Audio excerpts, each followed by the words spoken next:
Research shows that living in the habit of being thankful is good for your health. It lowers your stress, is good for your heart, produces a better night's sleep, and encourages peace in your home. So we just want to spend a little time talking about the importance of developing the habit of being thankful. Even if your life is in a dark place right now and you're thinking you have little to be thankful for, we can always find something. Have a look at these reasons to be thankful. Cheryl, I know you sourced these for us, and they really do put your life in proper perspective, don't they? Well, I just think sometimes it's like you feel like you don't have any reason to be grateful, you know, and there always is a reason, but we need help sometimes. I mean, this whole topic, I think we need help because sometimes you're just overwhelmed by all the things you don't like about your life or that are going wrong, you know, so we came up with these stats, which I think are really, really good. It says if your combined household income earns more than $24,600 a year, you are in the top 10% of all income earners in the world. I love that. The average monthly salary for someone living in Afghanistan is only $14 a month. 1 in 10 Canadians live below the poverty line. 8 in 10 Haitians live below the poverty line. Wow. The average lifespan in Canada is 81. 45 in Afghanistan, and 35 to 40,000 Canadians are homeless. The stats are way worse, obviously, by population in the U.S. and, of course, weather as well. It's really a perspective issue, isn't it? Because when you look at that, you're going, when I look at my perspective and sort of focused in on me, everything looks bad. But when you actually open it up to the world and even your neighbor or those close to you, sometimes it's not as bad as you think, or you've made it, you've created in your mind that it's horrific or horrible, and it's really not. I think, you know, conversely, there's always something to be ungrateful for. Like, there's always a time in your life where you're facing something, usually, right? And you can always find that. So it's good to do the reverse. But do you think that's a default? Like, do you find that we tend to think of the negative before we think of the positive? It's true. But why do you think that is? Why do you think we always kind of go more negative, like ungrateful, than being, let's talk about 10 positive things, but we could easily talk about 10 negative things quickly? I don't know. You know what? I think it just goes back to immaturity. It goes back to when we were little kids, selfishness was the way of life. You know, everything was for me, and if I didn't get it what I wanted, I was really mad and angry. But then as you mature, you kind of learn to see others above yourself. But in those really difficult times in life, we kind of revert back, don't we? It's like, well, how come that I didn't get that? I deserve that, or it is all about me. And instead of saying, letting it go and saying, you know what? Okay. It's not about me. I've got to let it go and say, like Cheryl said, there's so many other people in this world that are so much worse off than I am. And if I get my eyes off of myself and onto others, then that develops more of a maturity in me, and it helps me to get through the difficult things I'm living through. I remember a very well-known activist for the poor in Winnipeg got terminal cancer. And he was so inspirational, even in his dying, he was so inspirational. And one of the things he said was, I never said, why me?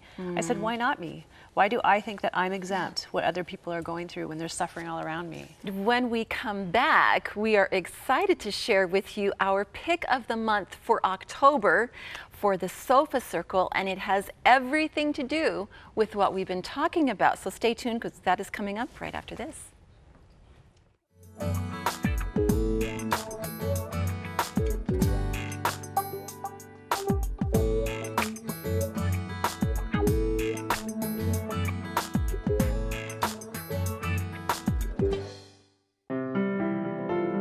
God is always with you. His hand is always there. And once you grasp it, you'll never want to let go. Join the Sofa Circle on a journey through God's promises, laid out in a devotional prayer journal designed specifically for women. Filled with affirming scriptures and uplifting quotes, the promises of God will bring encouragement straight to your heart. The God is Always With You Promise Journal is our membership gift of the month. For $35 a month, you can join the Sofa Circle Membership Club in support of this program. We'll send you automatically our pick of the month, our e-newsletter, and one of our Full Circle mugs. Sign up at fullcircletv.com. Or with a special donation, you can order the Promise Journal by calling 1-877-327-7100.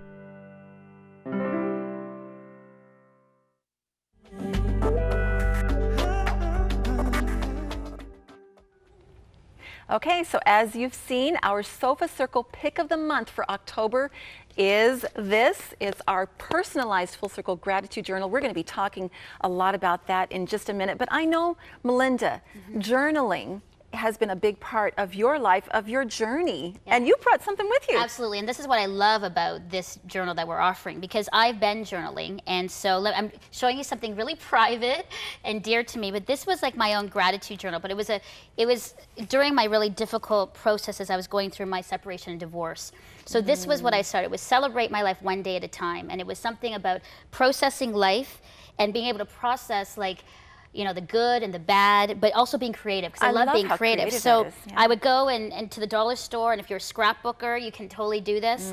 I drew pictures. I also had my nieces and nephews draw pictures too, so it was really, you know, kind of like, building into community and letting them be a part of it. Then also, I just cut out pictures and did writings, more pictures. But one of the things that I really feel is sometimes I couldn't bring this with me. So I was hanging out at a McDonald's and I didn't have paper, so I got a napkin, wrote out my thoughts about what God was saying and put them in here. And recipes, more pictures.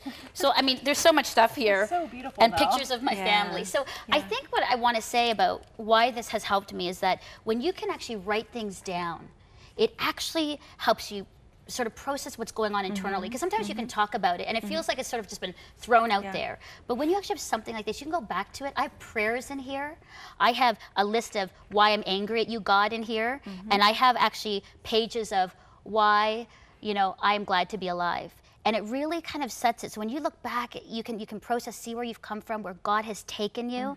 And I really find that this is a way for me to just remain hopeful and grateful and thankful for the life that God's given me. Because when I actually read this, I'm like, even though it was so dark, there were good things happening in my life. And I really believe that, you know, this is a good way to do that.